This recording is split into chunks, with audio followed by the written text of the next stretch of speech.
Gail, tell me, what is it that you mean by the rhythm of compassion? For me, the rhythm of compassion is it's a natural cadence within each of us, and it allows us to balance self-care with caring for our world and our communities. And I use the metaphor of our breath. Sometimes we're on the in-breath, needing to care for self, and then other times we're on the out-breath, needing to go out into the world and care for the world. And we're most happy and fulfilled when that's in balance, the inner and the outer. So the rhythm of compassion teaches people to balance. That's great. So many people today, though, are so busy that they feel that they just don't have time to volunteer, to serve in their communities. What can you say to people who just have this "I don't have the time" feeling? I talk about busyness as the great trickster. And busyness steals from the activist. So the activist who's working so hard for society doesn't have quality of life. Or someone who's just, say, addicted to the busyness of work or whatever it might be also doesn't have quality of life. So I ask people to do a gentle evaluation of what really matters to them. What do I want from life? How am I spending my time? And most of us find we can do with much less. Less of activity, less of stimulation, less television maybe. And when we clear the decks and make room, we can hear our rhythm. And then we can hear, is it time to go in towards self, or is it time to go out into our communities? Good. You also talk about a broken heart being an inevitable part of each person's story. And that the important thing is really how we relate to our brokenness. It can either lead to greater compassion or aliveness, or else it can end up in bitterness and victimization. Tell me a little bit more about that.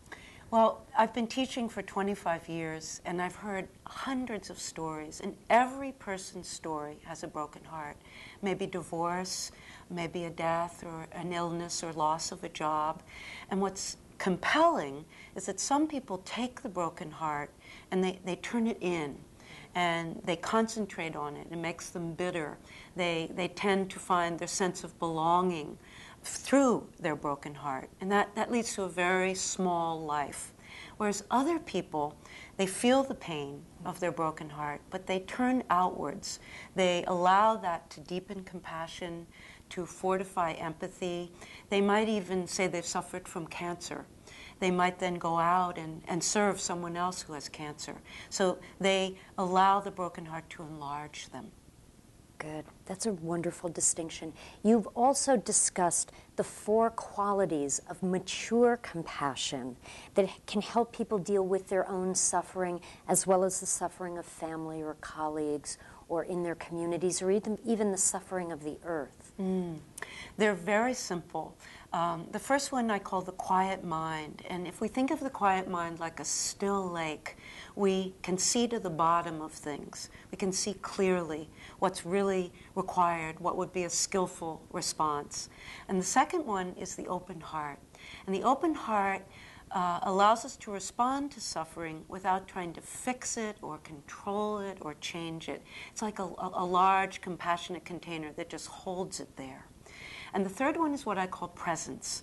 And presence means that any exchange when I'm serving is mutual. If I'm helping you in some way, I'm changed and served just as much as you are. So it's always a mutual endeavor. And the last one is what I call radical simplicity.